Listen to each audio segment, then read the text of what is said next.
Hello, everyone. My name is Nikki Baltusis. Thank you for coming to my presentation of the role of chiropractic care in the management of hypermobile Ehlers-Danlos syndrome. What is Ehlers-Danlos syndrome, or EDS for short? Ehlers-Danlos syndrome is a group of heritable connective tissue disorders that involve the structure and/or biosynthesis of collagen. There are 13 subtypes of EDS.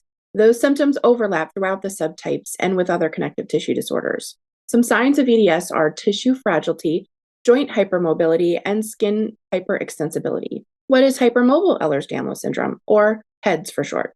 HEDS is one of the 13 subtypes of EDS and is likely the most common type of connective tissue disorder. Signs are joint hypermobility, joint subluxations, dislocations, and skin and soft tissue issues, activity-related pain and/or daily pain. Unlike other subtypes of EDS, there is currently no gene associated with HEDS. Currently, there is no cure for Ehlers-Danlos or hypermobile Ehlers-Danlos syndrome. Patients can only manage their symptoms. So, how do we treat and manage EDS or HEDS? Well, treatment and management of patients with EDS should use a multidisciplinary approach that focuses on preventing disease progression and subsequent complications. Miklovic and Sieg, 2023. So, what does symptom management look like for EDS or HEDS?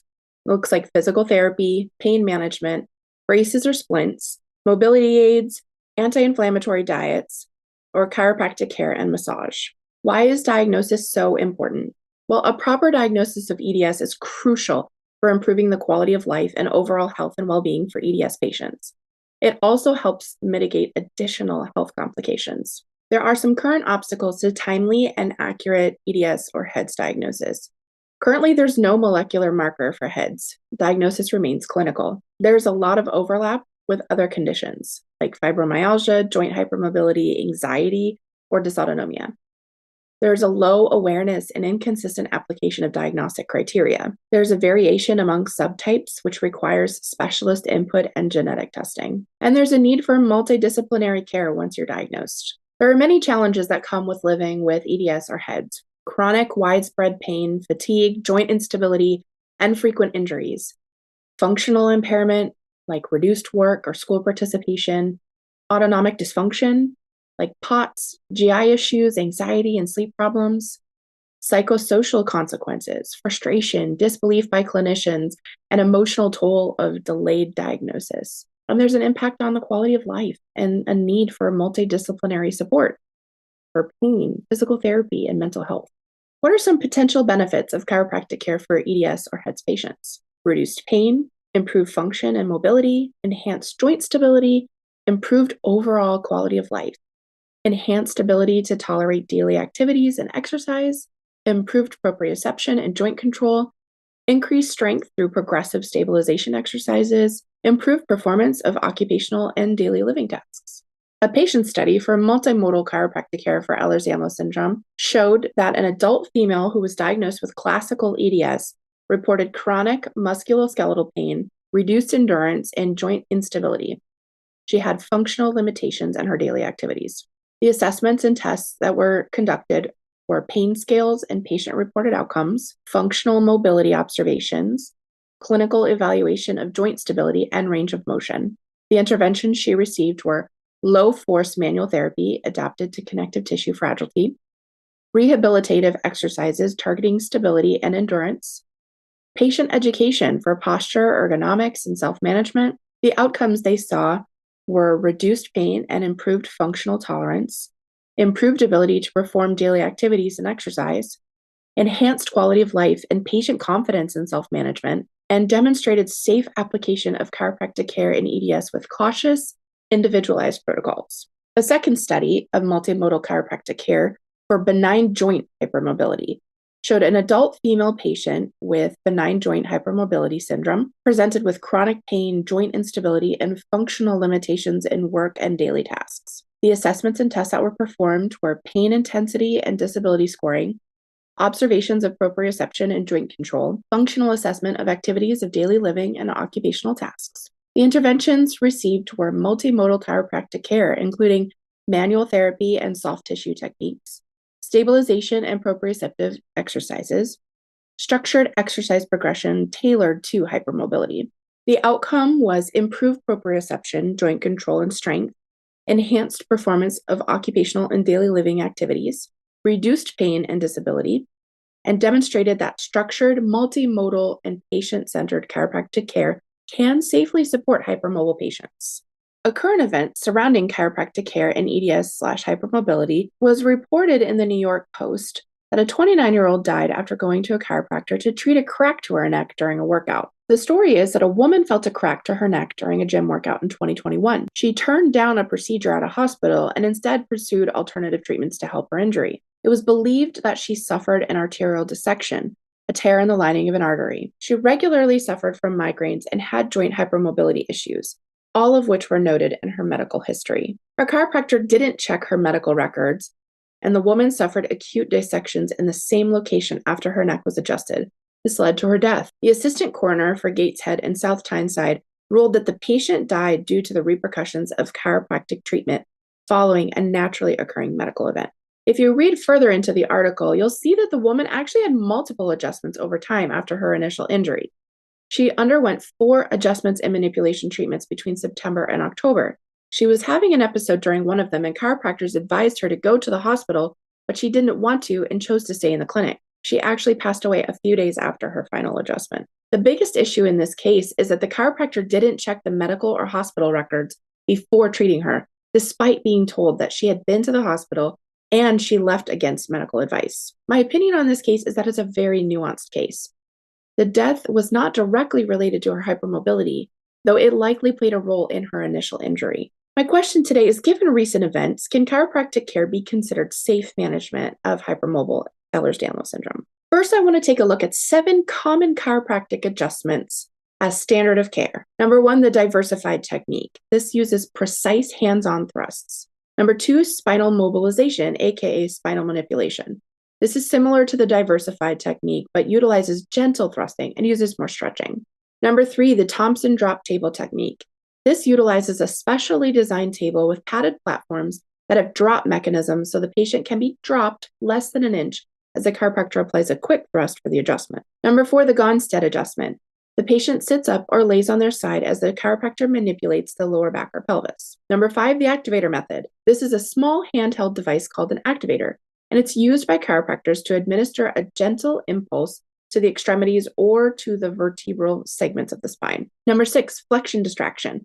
This utilizes a special table that distracts and flexes the spine in a gentle rhythmic motion. Number 7, spinal decompression. This utilizes a special table that works by stretching the spine, which promotes the healthy flow of water, oxygen, and other essential fluids into the discs and throughout the spine. Let's talk about some adaptations and methods used for hypermobile patients. One of the adaptations is low force techniques, utilizing gentle chiropractic adjustments to minimize stress on fragile joints and tissues. There's also the multimodal approach, incorporating soft tissue therapy, exercise, rehabilitation, and postural corrective exercises alongside chiropractic adjustments. And finally, individualized care, tailoring treatment plans to the specific needs and conditions of the patient, considering factors like joint hypermobility and tissue fragility. In summary, the adjustment force used for standard chiropractic care is moderate to high force, but it's low force, gentle techniques for hypermobile individuals. The focus of standard chiropractic care is pain relief and mobility restoration. The care for hypermobile individuals is joint stability and injury prevention. Techniques used for standard of care is diversified, activator, and mobilization, and standard of care for hypermobile individuals is low force adjustments and proprioceptive training. Additional supports for standard care, none specified. Additional supports for hypermobile individuals is bracing, taping, and proprioceptive exercises. Current evidence and research gaps. Kolaka et al. 2003 notes that while improvements were observed, work disability status remained unchanged, suggesting that chiropractic care may not address all aspects of EDS-related disability. They call for larger scale studies to assess the broader impact of chiropractic interventions on EDS patients. Lucent and Walden, 2024, point out that while the patient experienced temporary relief, the underlying structural issues of EDS require long-term management strategies, indicating a need for comprehensive, evidence-based treatment protocols. Boudreau et al. 2020 says there's limited data on the long-term effectiveness of interventions. Most studies report only short-term follow-up, weeks to months. This affirms chiropractic care as symptom management rather than a curative treatment. I want to take a minute to share my personal HEDS experience. I was diagnosed with hypermobile Ehlers-Danlos later in life, but lived with all the pain and all the health issues since I was a kid. I often subluxated my kneecaps, my ribs, my shoulders, my neck. I had tons of sprains and tendonitis. I'm double jointed, clicking jaw. I have had anesthesia issues, gastrointestinal issues, herniated discs, and so much more. But the problem is I did not fit the normal body type of an EDS patient, so it went undiagnosed. I was finally diagnosed a few years ago, but there's no one-stop shop to go to get all of the care that I need. So I see multiple specialists and doctors, and I essentially manage my own care and do my own research. Doctors often lack knowledge around EDS, so I have to educate, especially around meds I should not have. Chiropractic care is the number one method I use to manage my heads. I have monthly adjustments unless I have a subluxation, and then I go more frequently. My experience seeking chiropractic care before and after diagnosis.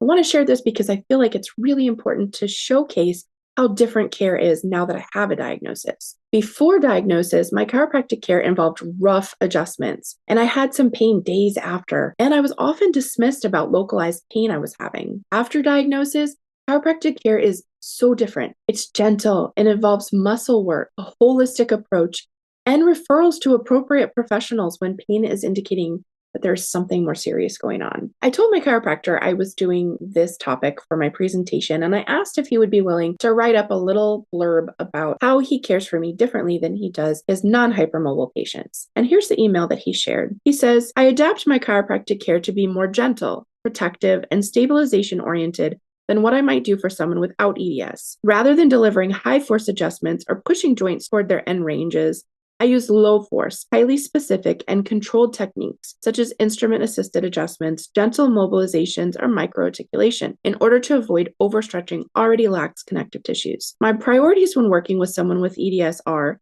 number one, joint stability, not over mobilization. Working to support and strengthen the musculoskeletal system rather than cracking loose more movement than necessary. Number two, gradual correction, with careful monitoring, always working within your comfort and tolerance and watching for signs of overstress. Number three, cautious progression, spacing treatments out more, progressing slowly, and always customizing based on how your tissues respond. The goal is to relieve pain, reduce compensatory muscle overactivity, and help you maintain functional stability, while minimizing the risk of injury or hypermobility flare-ups, which is a greater concern in EDS than for most patients without it. EDS involves defects in connective tissue, especially collagen, which leads to increased joint laxity, ligamentous fragility, and tissue fragility, skin, vessels, etc. Because of that laxity, joints may be more easily subluxed or dislocated, and tissues may be more prone to microtrauma from forces that a normal joint could absorb. Patients with EDS often present with more widespread musculoskeletal compensations, chronic pain, and sometimes generalized hyperalgesia or increased pain sensitivity. The safe zone for movement and force is narrower,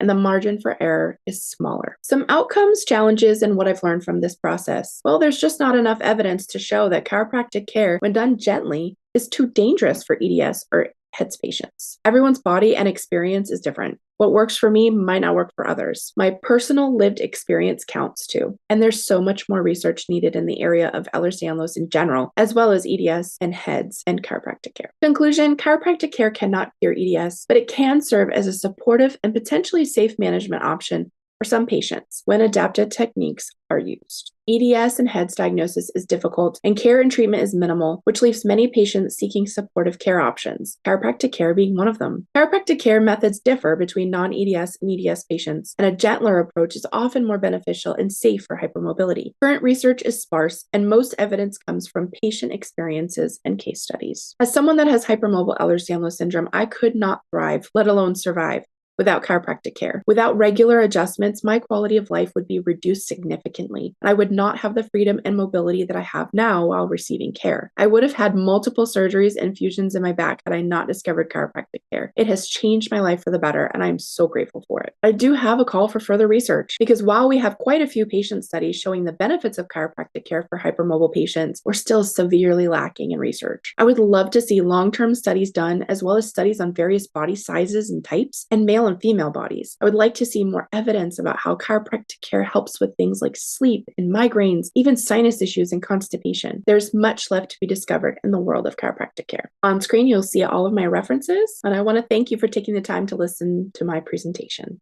Have a wonderful day.